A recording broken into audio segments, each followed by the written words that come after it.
पर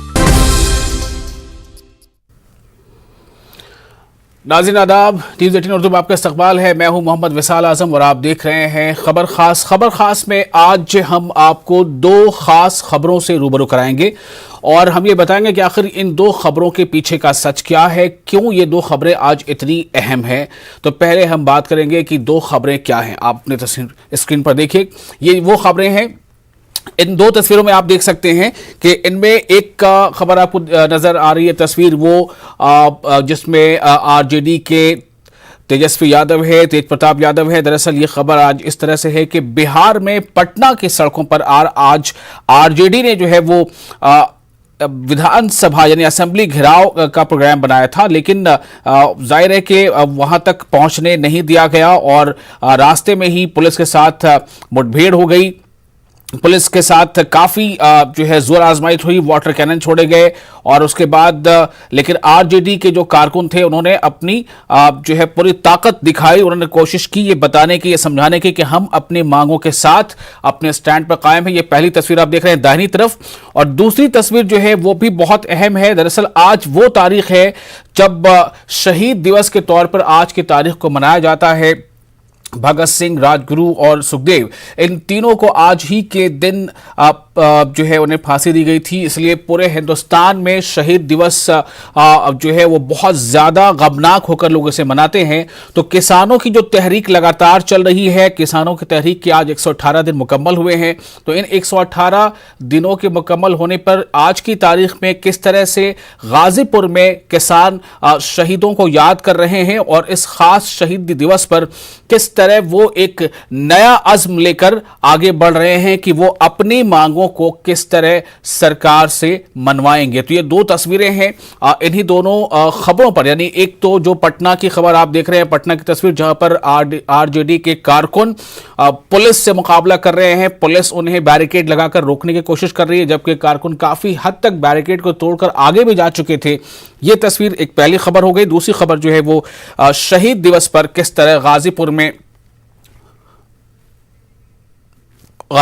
किस तरह वहां पर जो किसान हैं वो शहीद दिवस के मौके पर क्या अज़्म लेकर सामने आ रहे हैं। तो पहले हम रुख करेंगे पटना की खबर का।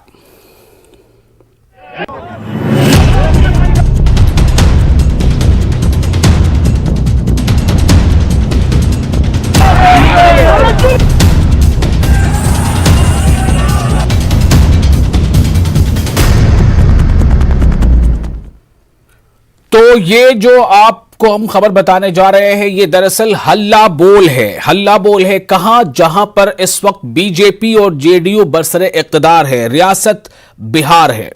बिहार में आरजेडी ने महंगाई, बेरोजगारी और लॉ एंड ऑर्डर का जो गिरता मयार है, इसके साथ साथ कई मुद्दों को लेकर आज असेंबली घेराव का ऐलान किया था और उसी का ये नजारा है जो इस वक्त आप देख रहे हैं। और इसमें जब ये लोग पुलिस से ये आमना सामना इनका हो गया तो किस तरह इन्होंने ताकत दिखाई है या जोर आजमाइश हुई है। दरअसल आरजेडी यानी राष्ट्रीय जनता दल की तरफ से गांधी मैदान के पास जो जेपी गोलंबर है वहां से मार्च निकलकर असेंबली तक पहुंचने की तैयारी थी और उसी बीच ये सब कुछ हुआ है और इंतजामिया जो है उसने इसे रोकने की पूरी तैयारी कर रखी थी। लेकिन इसके बावजूद जो आरजेडी के कारकुन थे वो बताया जा रहा है, अब तस्वीरों में आप देख रहे हैं कि वो आसानी से मानने वाले नहीं थे, बल्कि उन्होंने बैरिकेडिंग को कई जगहों पर तोड़ा भी, खोला भी और आगे बढ़ते रहे, आगे बढ़ने की कोशिश करते रहे। पटना में जो यूथ विंग है आरजेडी का, उसकी तरफ से असेंबली घेराव की ये ऐलान था और इसमें उन लोगों का हौसला और मजीद तब बढ़ गया जब इसमें खुद जो तेजस्वी यादव हैं वो और तेज प्रताप यादव वो भी इसमें शामिल हो गए। और लेकिन पुलिस के साथ झड़प हुई और मुजाहरे के दौरान आरजेडी के जो नेता है तेज प्रताप और तेजस्वी यादव, इन्हें हिरासत में लिया गया। और इसको लेकर तेज प्रताप यादव ने सरकार पर हमला बोला है। उन्होंने कहा है कि जो रियासत की सरकार है वो बहुत जो है वो सरकार का रवैया जो है वो बहुत ज्यादा अड़ियल हो गया है और बहुत ज्यादा ये सरकार जो है जालिमाना रवैया अख्तियार कर रही है। बल्कि उन्होंने अपने अल्फाज में इसे जो है तशबीह दी अंग्रेजों की हुकूमत से, कि ये बिल्कुल ऐसा लग रहा है कि ये अंग्रेजों की हुकूमत है। आरजेडी के जो लीडर तेज प्रताप यादव ने ट्वीट भी किया था और उन्होंने कहा था कि साउंडर्स फिर से आ गया है और ये काले कानून की फाइल में अंग्रेजी हुकूमत जो है वो उसे लेकर आई है। तो उन्होंने कई इससे पहले ट्वीट्स भी किए, यहां तक भी कहा कि भगत सिंह के चेले हैं हम और युवा जो हैं, जो नौजवान हैं, हम उनके रेले हैं हम और तेरी मनसा हमने भापा है, अब आंदोलन में तुझको आका है। तो इस तरह से जो है पूरी तैयारी थी, यानी ट्वीट के जरिए से भी एक पैगाम दिया जा रहा था अपने जो कारकुन है, पार्टी कारकुन उन्हें, और कोशिश ये थी कि किसी तरह भी ये जो उनका आज जो उनकी तहरीक है, उनका जो मुजाहरा है वो कमजोर ना पड़ने पाए। लेकिन इंतजामिया की तरफ से इन्हें रोकने के बावजूद जो आरजेडी के जो कारकुन हैं वो बैरिकेडिंग को तोड़कर आगे बढ़ते रहे। डाक बंगला चौराहा जो शहर का बिल्कुल बीच का एक इलाका है, काफी उसे अहमियत हासिल है और जब भी कोई इस तरह का कोई प्रोटेस्ट होता है, कोई बंद होता है, तो डाक बंगला चौराहे पर ही सबसे ज्यादा कोशिश होती है कि वहां पर अगर आपने मौजूदगी दिखा दी तो ये माना जाता है कि आपने जो है अपनी कोशिश में जो है आप कामयाब हो गए। तो हम आपको सुनाना चाहते हैं कि तेजस्वी यादव ने दरअसल आज इस खास मौके पर कहा क्या है, सुनिए। हत्या की जा रही है, नीतीश कुमार जी के इशारे पे लाठी चार्ज और हम लोगों पर पत्थर फेंकने का काम किया गया। ये बेरोजगारी के सवाल पर आज लोहिया जी और भगत सिंह ने शहादत दी। आज लोहिया जी के बातों को हम लोग याद करते हैं। उन्होंने लोहिया जी ने कहा था सड़कें अगर सूनी हो जाए सदन और सरकार आवारा हो जाता है। आज ये तानाशाही कानून, बताओ रोजगार मांगोगे तो लाठी मिलेगा, गिरफ्तार करेंगे, पूरे तरीके से भ्रष्टाचार या अपराधियों को।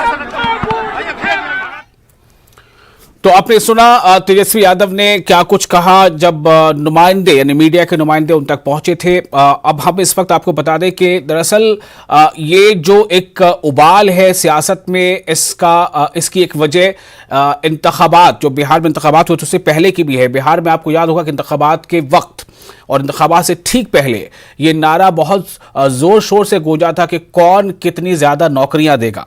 एक तरफ तेजस्वी यादव का ये वादा था कि पहली ही कैबिनेट में रोजगार को लेकर वो फैसला लेंगे, हालांकि उन्हें सत्ता में आने का मौका नहीं मिला, इक़्तिदार में आने का मौका नहीं मिला। लेकिन दूसरी तरफ वादा था, जो बीजेपी का भी वादा था, वो जेडीयू के साथ वहाँ सरकार में है कि हम 19 लाख के आसपास का वादा था कि नौकरियां देंगे।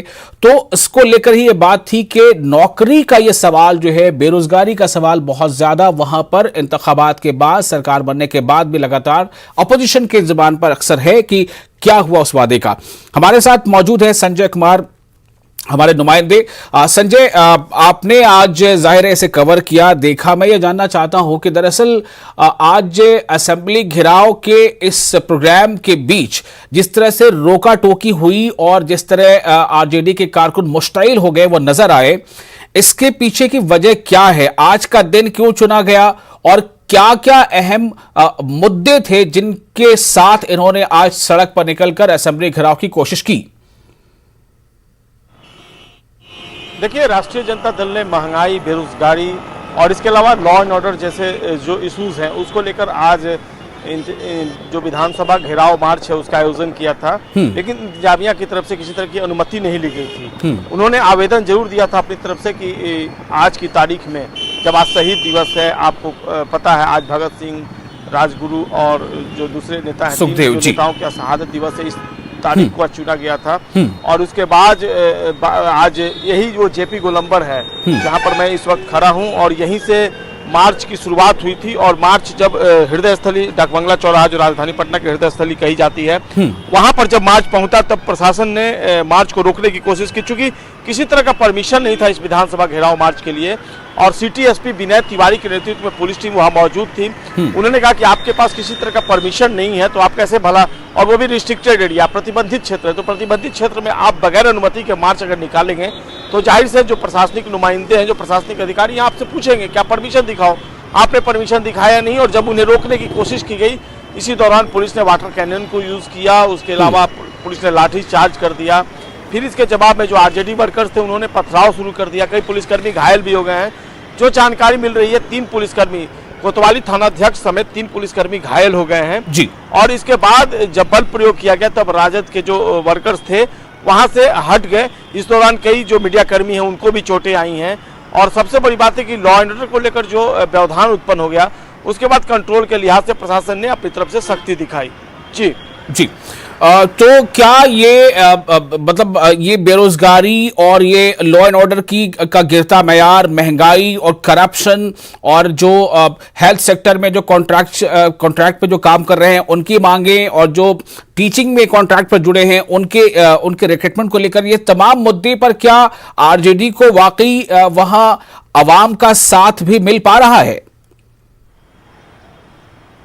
देखिए, जहां तक आवाम के साथ की बात है तो फिलहाल आज के एजेंडे को पॉलिटिकल कॉन्सेप्ट से देखा जाना चाहिए कि उनका ये राजनीतिक एजेंडा था। चूंकि विधानसभा चुनाव में एनडीए सरकार ने 19 लाख नौकरी देने का वायदा किया है, तो तेजस्वी यादव तमाम जो इश्यूज है, चाहे वो लॉ एंड ऑर्डर हो, अभी और खास करके कि अभी असेंबली का सेशन चल रहा है और अभी भी मैं आपको बता दूं कि आज दिन भर असेंबली की जो कार्रवाई है वो पुलिस सशस्त्र अधिनियम को लेकर बाधित रही है। आज दिन भर एक भी मिनट ऐसा नहीं था जब असेंबली में हंगामा हुआ और लगातार अभी भी विधानसभा अध्यक्ष जो हैं विजय सिन्हा, वो अपने चेंबर में ही घिरे हुए जो विपक्षी सदस्य हैं उन्होंने चारों तरफ से उनको घेर रखा था। डीएम और पटना के एसपी वो खुद विधानसभा पहुंच गए, विधानसभा कक्ष के बाहर जो अध्यक्ष का चेंबर है उसके बाहर खड़े हैं जी। विपक्षी सदस्यों को लगातार हटाया जा रहा है। ऐसे में आप अंदाजा लगा सकते हैं कि ओपोजिशन जो है किस कदर मुखर हुआ है बिहार में और एक भी ऐसा मौका नहीं छोड़ना चाहते। अब देखिए, विधानसभा उपाध्यक्ष के लिए सत्तारूढ़ दल की तरफ से यहाँ पर महेश्वर हजारी को उम्मीदवार बनाया गया है। कल इसका चुनाव होना है तो भूदेव चौधरी को तेजस्वी यादव ने अपनी तरफ से उम्मीदवार घोषित कर दिया है। तो लगातार जिस तरीके से नंबर ऑफ सीट्स है बिहार में ओपोजिशन के, उस हिसाब से तेजस्वी लगातार अपने आप को प्रूफ करने में लगे हुए, चूंकि थोड़े से सीट से वो चुक गए हैं इस बार सत्ता में आने से, इसलिए कोई मौका नहीं छोड़ना चाहते थे और कहीं ना कहीं मास में जो मैसेज देना चाहते हैं वो उसमें वो भरसक कोशिश कर रहे हैं कि मास की तरफ से मास में ये मैसेज है कि बिहार में ओपोजिशन जो है लगातार सरकार को घेर रहा है और ओपोजिशन कमजोर नहीं, स्ट्रांग है। जी जी। एक और मुद्दे को बहुत जोर शोर से उठाया गया है, जो सशस्त्र पुलिस विधेयक यानी जो बिल है उसके खिलाफ ये विधानसभा का घेराव था। यानी इन मुद्दों के साथ ये जो बिल है इसकी कहानी क्या है और इससे क्यों आरजेडी को या विपक्ष को यानी अपोजिशन को इस पर एतराज किस बात को लेकर है? देखिए, लगातार आज तो 2 दिन के छुट्टी के बाद आज जब सुबह में ही सरकार की तरफ से कोशिश की गई थी कि पुलिस सशस्त्र जो विधेयक है उसको विधानसभा में पारित करवाया जाए, लेकिन ओपोजिशन लगातार इसका बिल जो था 2 दिन पहले जब सदन की कार्रवाई शुरू हुई थी तो तेजस्वी यादव ने इसका बिल जो है वो फाड़ दिया था। जो दरअसल राजद का ये तर्क है कि जो पुलिस सशस्त्र विधेयक अगर ये बिहार में लागू हो जाएगा तो पुलिस को असीमित अधिकार हो जाएंगे। पुलिस बगैर वारंट के ही किसी भी मकान को सर्च करने लगेगी, लोगों को अरेस्ट करने लगेगी और ऐसे में पुलिस की जो तानाशाही है, जो उसकी निरंकुशता है वो बढ़ जाएगी। हालांकि सीआईएसएफ वगैरह को पहले से ही इस तरह के अधिकार दिए गए, इंडस्ट्रियल एरिया में इस तरह के अधिकार दिए गए, लेकिन राजद जो है उसका मानना कि कहीं ना कहीं पुलिस जो है उसको अगर इस तरह के असीमित अधिकार दिए जाएंगे तो उसका मिसयूज होगा, उसका दुरुपयोग होगा। ऐसे में राजद किसी भी सूरत में जो दूसरे ऑपोजिशन के सदस्य हैं, चाहे महागठबंधन के, चाहे वो कांग्रेस हो या फिर लेफ्ट की पार्टीज के जो विधायक है, वो नहीं चाहते कि बिहार में पुलिस सशस्त्र विधेयक जो है वो पारित हो जाए और ऐसे में ऑपोजिशन लगातार विरोध कर रहा है और स्थिति ऐसी आन पड़ी है कि आज बिहार विधानसभा की कार्यवाही जो है वो लगातार अब तक बाधित होती रही है। जी जी। संजय, आप हमारे साथ बने रहे। एक बार फिर हम चाहेंगे कि आज इस घेराव की कोशिश के दौरान तेजस्वी यादव ने आज क्या कहा, एक बार फिर से अपने नाज़रीन को हम सुनाना चाहते हैं। लोकतंत्र की हत्या की जा रही है। नीतीश कुमार जी के इशारे पे लाठी चार्ज और हम लोगों पर पत्थर फेंकने का काम किया गया। ये बेरोजगारी के सवाल पर आज लोहिया जी और भगत सिंह ने शहादत दी। आज लोहिया जी के बातों को हम लोग याद करते हैं। उन्होंने लोहिया जी ने कहा था सड़कें अगर सूनी हो जाए सदन और सरकार आवारा हो जाता है। आज तानाशाही कानून, बताओ, रोजगार मांगोगे तो लाठी मिलेगा, गिरफ्तार करेंगे, पूरे तरीके से भ्रष्टाचार या अपराधियों को और संजय, तेजस्वी यादव की जुबान से रोजगार को लेकर सवाल जो है वो लगातार उनकी जुबान पर जारी रहता है। शायद उन्हें इस बात का अंदाजा है कि यूथ इससे जुड़ा रह जाएगा। लेकिन मैं एक सवाल आपसे आखिरी ये कर रहा हूं कि बिहार में जिस तरह पहले सोशल मीडिया पर एक कोशिश की गई कि उस पर अगर आप अपशब्द लिखते हैं तो आपके खिलाफ कार्रवाई होगी, फिर अब ये बात आ रही है कि पुलिस को जो है इख्तियारात और ज्यादा दिए जाएंगे ताकि शक शुबे की बुनियाद पर भी पुलिस किसी को गिरफ्तार कर सके। क्या बिहार में वाकई लॉ एंड ऑर्डर चुस्त होता जा रहा है? सरकार की नीयत बिल्कुल साफ है या इसमें अपोजिशन को कोई खोट नजर आता है? देखिए, जहां तक लॉ एंड ऑर्डर की बात है तो निश्चित तौर पर बिहार के जो मुख्यमंत्री हैं नीतीश कुमार, वो लगातार गंभीर रहे हैं और यूएसपी रहा है लॉ एंड ऑर्डर। 2005 से जब से नीतीश कुमार ने सत्ता संभाली है वो खुद लॉ एंड ऑर्डर को लेकर काफी गंभीर रहे हैं और कई सकारात्मक परिणाम भी सामने आए। इस बार भी जब सरकार वापस लौटी है नीतीश कुमार के नेतृत्व में तो लगातार कई दौर की मीटिंग हुई है। डीजीपी और तमाम जो अफसरान हैं पुलिस मुख्यालय के, उनके साथ कई बैठकें हुई हैं और ये नहीं कहा सकता कि बिहार में लॉ एंड ऑर्डर की स्थिति जो है फिलहाल वो शोचनीय है। क्राइम पूरी तरीके से कंट्रोल नहीं है, लेकिन ऐसी भी बात नहीं है कि बिहार में लॉ एंड ऑर्डर को लेकर लगातार सवाल उठाए जाए। लॉ एंड ऑर्डर पहले से भी गड़बड़ रहा, लेकिन आज अगर बिहार में माहौल की बात कर लें तो निश्चित तौर पर आम लोगों के लिए एक सुकून की बात जरूर है। कुछ एक घटनाएं जरूर होती हैं, लेकिन बिहार में लॉ एंड ऑर्डर बिल्कुल गड़बड़ है ऐसा नहीं कहा जा सकता। खासकर मुख्यमंत्री नीतीश कुमार लगातार इस इशू पर गंभीर होते रहे हैं और वो चाहते हैं और इसलिए कई दौर आपको जानकर आश्चर्य होगा कि पुलिस मुख्यालय में वो लगातार 2 बार 3 बार जा चुके हैं। तो मुख्यमंत्री के नेतृत्व में सरकार लगातार लॉ एंड ऑर्डर को लेकर गंभीर रही है और काफी हद तक सिचुएशन कंट्रोल में भी रहा है। कुछ एक घटनाएं जरूर होती हैं, लेकिन इस आधार पर यह नहीं कहा जा सकता कि बिहार में लॉ एंड ऑर्डर जो है वो पूरी तरीके से डिस्ट्रॉय हो गया है। जी चलिए संजय, बहुत शुक्रिया आपका। हमारे नाजरीन को आपने इस बारे में मजीद तफसीलात दी है। तो ये पहली खबर थी नाज़रीन जो हमने आपको बताया कि हम 2 खबरें दिखाने वाले। तो पहली खबर ये थी कि किस तरह से पटना के सड़कों पर आज असेंबली घेराव की तैयारी और कोशिश के दौरान आरजेडी के कारकुन और पुलिस वाले में झड़प हो गई पुलिस में और वहां पर वाटर कैनन छोड़ा गया, लाठियां भी चली हैं और सीधे तौर पर जो अपोजिशन है वो बिल्कुल हमलावर है बरसे इक़्तिदार जमात पर कि बिहार में लोगों को बेरोजगारी जो है उससे पीछा नहीं छूट रहा है, करप्शन बहुत ज़्यादा है, महंगाई बढ़ती जा रही है और पुलिस एडमिनिस्ट्रेशन में जो बदलाव लाने की कोशिश है नीतीश कुमार की, उसके खिलाफ भी आवाज़ उठा रहे हैं। और अब नजर डालते हैं दूसरी खबर पे।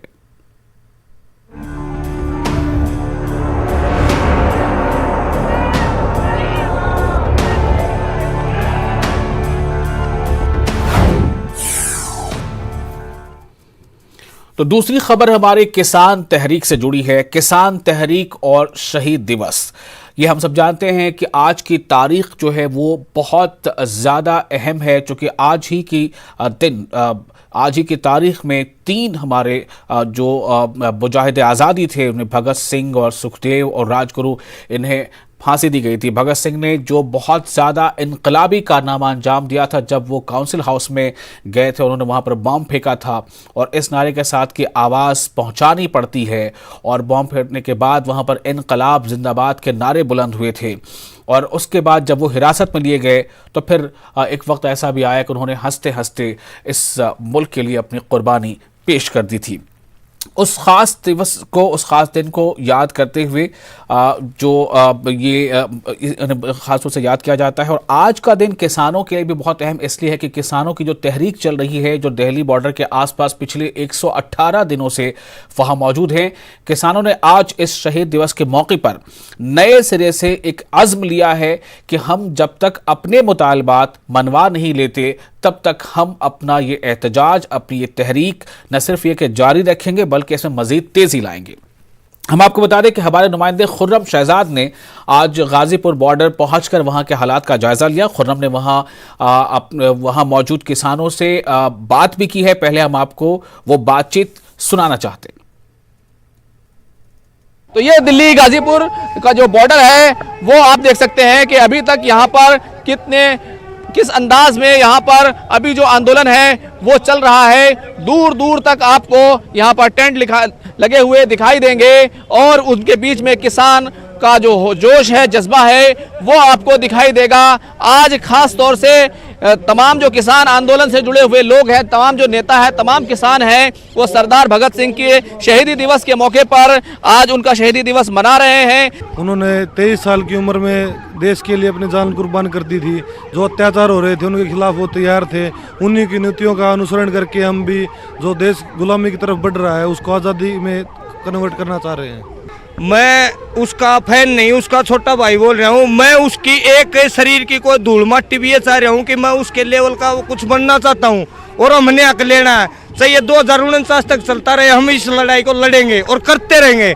ये चाहे कोई हमारे को ये मतलब नहीं कौन सुन रहा कौन नहीं, हमने लड़ाई लड़नी और लड़ेंगे। Thank you sir. ऐसे चलती रहेगी लड़ाई, मोदी को मनना पड़ेगा, नहीं तो किसान जे बिल वापसी, काले कानून वापसी नहीं तो किसान वापसी नहीं, यहाँ रुका रहेगा।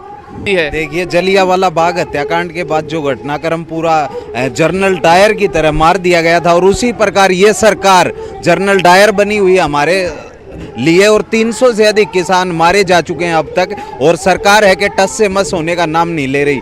और हम सरकार को चेतावनी देना चाहते हैं कि हमारे शरीर में खून का एक भी कतरा है, जब तक हम अपनी आखिरी सांस तक ये लड़ाई लड़ेंगे, हम हार मानने वाले नहीं। सर, लड़ाई तो तब तक चलेगी जब तक ये आंदोलन चलेगा और आंदोलन तब तक चलेगा जब तक कानून वापस नहीं होंगे। बिना कानून वापस हम यहाँ से हटेंगे नहीं। जैसे भगत सिंह ने करा, लास्ट में हमें क्या पता वैसा करना पड़े, अगर ना करना पड़े तो हम आराम से करेंगे, कोई दिक्कत नहीं इसमें। देखिए, नरमी अभी बिल्कुल नहीं आई है, क्योंकि जब तक सारी चीज़ें जो किसान सब भाई मिलके जो बात एक हुई है कि जितने भी बिल हैं, जो गलत बिल बनाए गए हैं, वो सब वापस होने चाहिए। किसी एक बिल के वापस। और हमारे साथ इस वक्त खुद खुर्रम शहजाद मौजूद है। खुर्रम, आपने क्या मंजर और देखा जो हम इस वक्त नहीं दिखा पाए नाजरीन को? दो अहम बातें हैं, एक तो कि 118 दिन हो चुकी इनकी तहरीक को, क्या वहां गाजीपुर बॉर्डर पर किसानों की मौजूदगी कम होती जा रही है, या फिर ये कि मौजूदगी कुछ कम नहीं हुई बल्कि वो कुछ और मिशन के साथ दूसरी तरफ आगे बढ़ चुके हैं?